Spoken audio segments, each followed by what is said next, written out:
Congratulations, Safe Routes to School mini grant recipients, and welcome to part one of the webinar series. This introductory webinar is intended to give you an overview of what is required of your school, the timeline for completion, the tools that can be used in completing these requirements, and to introduce you to the instructional materials that will guide you through this process. My name is Alicia Schuick, and I am the School Outreach Specialist for the mini grant collaboration between the Penn State Hershey Pro Wellness Center and the Pennsylvania Department of Health. You may notice a new logo and webpage at the bottom of our slides. I'm happy to announce that effective April 1st, the Center for Nutrition and Activity Promotion was renamed Penn State Hershey Pro Wellness Center. Any future communications reflect our new name. If you have questions about the material covered in this webinar, you can contact me at grantmanager@phs.psu.edu or 717-531-1440 extension 7. Emails sent to the Grant Manager email address are delivered to our mini grants team members. This team includes me, our School Outreach Specialist, Joanne Jones, our Administrative Coordinator, and Gail Snyder, our Project Coordinator. According to your conditions of award, you are expected to implement the program or event outlined in your application with the budget detailed in your conditions of award between April 1st and the end of this school year. You should administer and report on the student in-class travel tally and parent survey in April, May, and November 2013. You should submit an invoice for reimbursement in April and/or May 2013. You should complete and return the Walkability Checklist and the Webinar Satisfaction Survey by the end of May 2013. You should complete the Overall Experience Survey in November 2013. More details will be shared about both of these survey evaluations at a later time. You will find 2 slides in your packet explaining the details of this timeline. There are a number of tools created by the Pro Wellness Center and the National Center for Safe Routes to School that will guide you through your responsibilities as a grant recipient. A frequently asked questions page, along with links to all of the tools and websites you'll see in this webinar series, can be found on the Pro Wellness Center website, www.pennstatehershey.org/prowellness/grants. Instructional videos created by the National Center for Safe Routes to School can be found on their website and through a link on the Pro Wellness Center website. Safe Routes to School survey instruments will be used to gauge the effectiveness of your school's program or event on changing methods of travel to, along with parent attitudes on this topic. These surveys include the student in-class travel tally, the parent survey, and the walkability checklist. These surveys can be accessed through the National Center for Safe Routes to School website or by visiting the Pro Wellness Center website.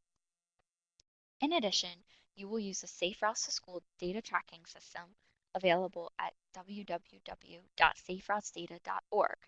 You will use this to enter survey data and generate your reports on your data.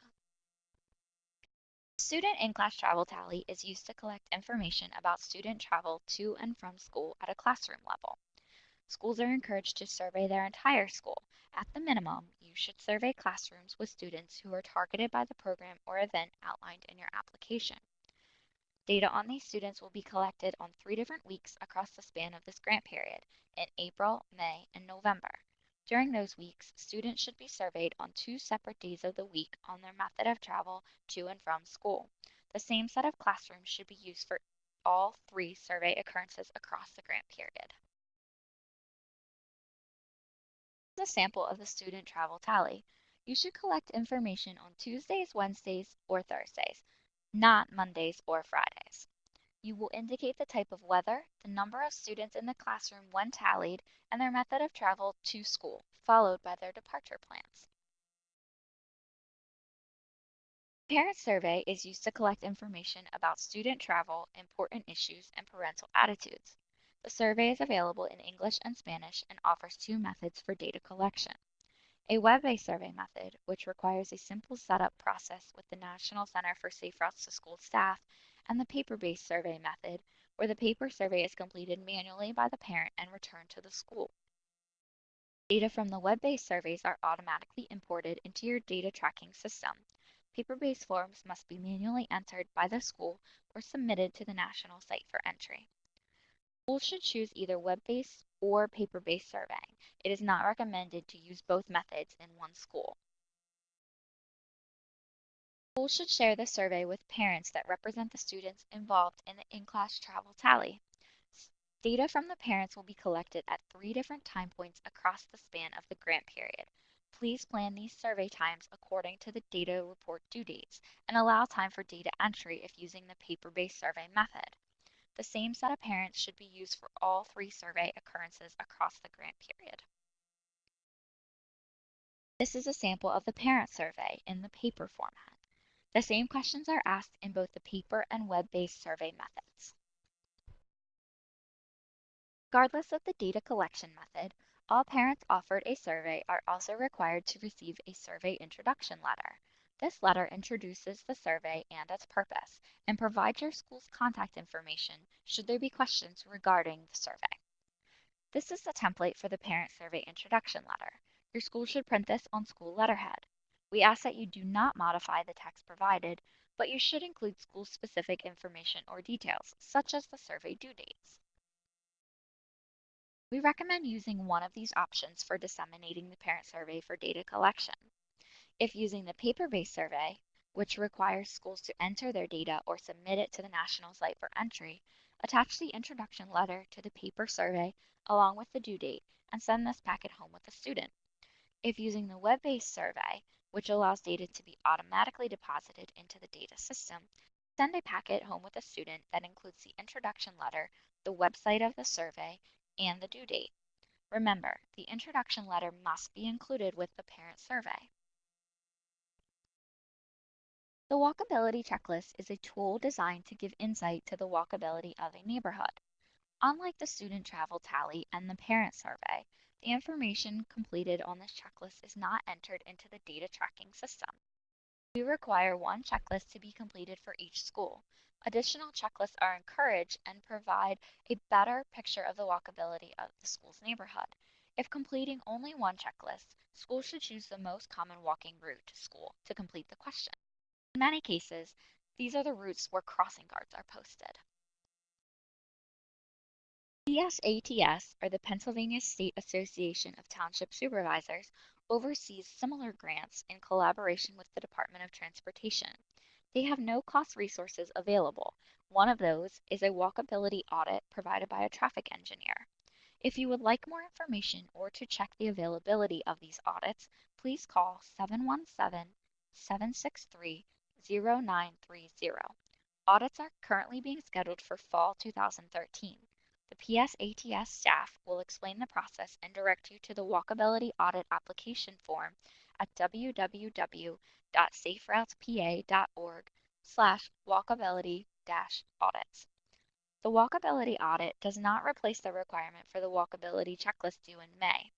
This checklist, however, will be helpful for identifying routes to school that may be needed when completing the Walkability Audit application form. When you have collected student travel tally and parent survey data, it will need to be entered in the data tracking system developed by the National Center for Safe Routes to School. The data tracking system can be accessed at www.saferoutesdata.org. You should set up your account with the data tracking system as soon as possible and not wait until you are ready to enter data to begin using this system. The system will also be used to generate the required reports outlined in your conditions of award. There are training resources for the tracking system located at www.saferoutesdata.org. These include how-to video tutorials and general instructions. The instructions provided by the National Center for Safe Routes to School can be a bit overwhelming. One of the documents for the data system is 78 pages long. To assist you with this process, I've developed pre-recorded webinars that provide an overview of the functions of the data system you will use for this grant. Webinar parts 2 through 4 are available on the Pro Wellness Center website. I do recommend using both the National Center's resources and the webinars created for you. A few key things to remember when beginning your interaction with the data tracking system are that each school should review the general instructions and watch the webinars.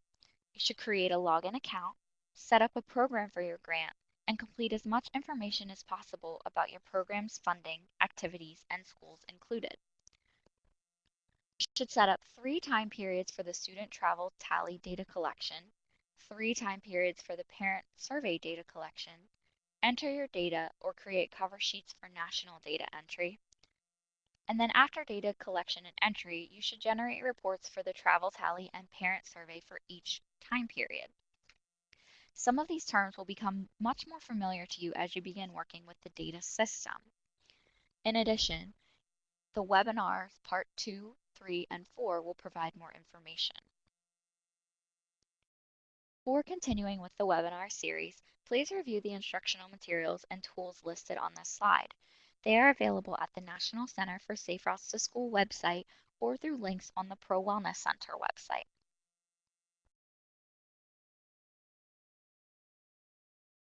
Something else to keep in mind as you begin working on your individual program goals are the overall program goals of our center and our collaborators, the Pennsylvania Department of Health.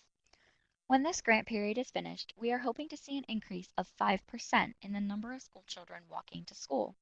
We would also like to see the number of school children bicycling to school increase by 2%. In addition, we would like to provide exceptional technical assistance to the schools participating in the Safe Routes to School mini grant program. We will use the data collected and generated in your reports and the 2 evaluations to measure our success with these goals. You have reached the end of webinar part 1. If you have questions about your responsibilities as a grant recipient, please call or email me. In addition, the staff at the National Center for Safe Routes to School are always available to help. They can be reached at 1-866-610-SRTS.